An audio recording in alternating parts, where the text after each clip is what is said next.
Is that okay? Should be fine. You guys can hear me? Yeah. If there's anyone in the audience who's from Texas, I'm going to dedicate this story to you tonight. It all started when my friend Jake asked if we had homecoming mums at my high school. Jake and I shared a cube at work. He's from Texas, I'm from California, so sometimes we like to compare notes about regional differences. So I figured that a homecoming mom was probably like a sorority mom or like a den mother, some kind of maternal figure that presided over the homecoming court. And I told him I didn't think we had anything like that in California.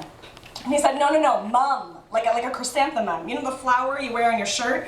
And I said, like a boutonniere for a formal dance? Yeah, we had those, but we usually did roses, I think. And he said, no, these are really huge. You know, and you wear them on your shirt at school all week, and they're really flashy, they got the streamers, and he could tell I was like not having it, so he's like, all right, you're just gonna have to Google it.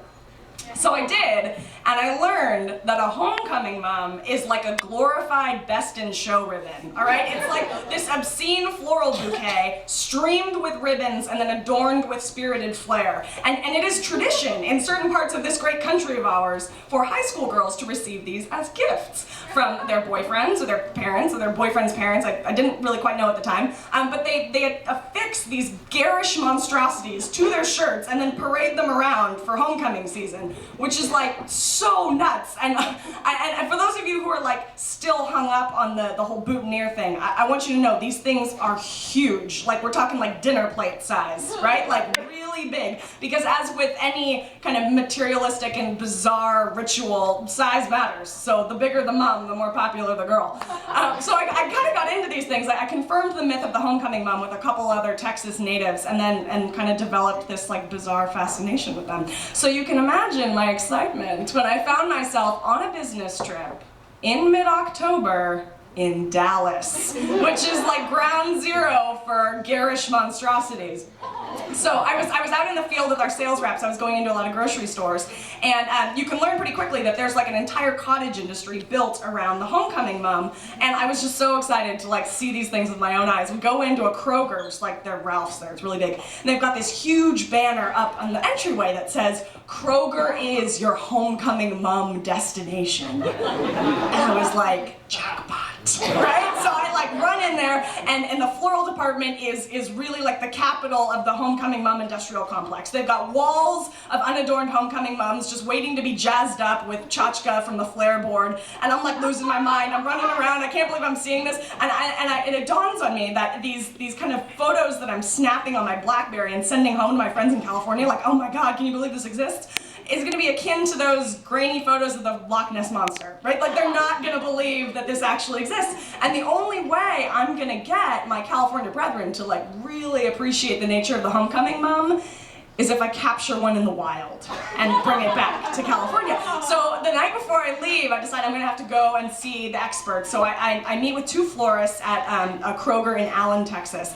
And the first shock upon going in to procure my mom is that these things can really set you back. Like they're expensive. We're talking like $200 for one. I know, right? But luckily the local high school had just had their homecoming, so I was gonna get a discount. Hooray!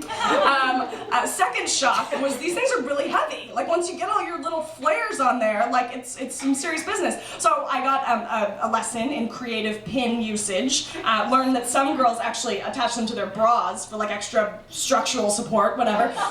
Some girls get a ribbon around it so you can kind of like wear it like a necklace. And then they told me about one girl whose mum was so big that she asked for 2 ribbons so she could wear it like a backpack, right?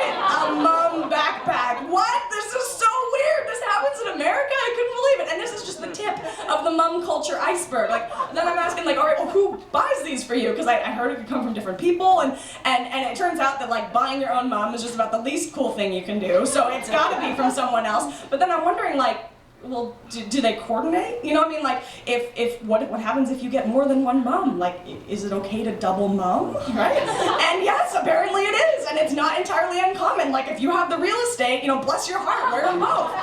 So this is just, it's crazy, and I'm learning all about the special colors, and it's all very traditional, and I finally settle on my mum, which is a heart-shaped junior mum, so it's for a girl in her junior year. It has a large stuffed eagle bust coming out of it. The Allen Eagles is their mascot. Big sparkly letters, Homecoming 2008, with glittery football helmet and a little cheerleader bullhorn. It's got sequin streamers, feather boa bits, 2 whistles, and a cowbell. It was really a thing of beauty and a joy forever, but now that I have this specimen, I gotta figure out how to get it home to California. So they attach it to a hanger for me, and I gotta like bring it in the airport, because I can't fit it in my suitcase, right? So I'm carrying this thing through the airport, and all the locals are coming up to me, first to compliment me on my beautiful mom, naturally, and then to ask what high school I go to, which is great when you're on a business trip. So I get in the airplane, I can't fit it in the overhead compartment, so I've got to sit with this thing for the whole flight. And I just want to reiterate how big it is. Like, I pale in comparison. Like, it makes me look tiny. And this was especially apparent to me when I overheard one of the flight attendants making a joke to another passenger, and she says, "Did you see that gorgeous homecoming mom sitting up in aisle 17? It had just the cutest little girl pinned to it."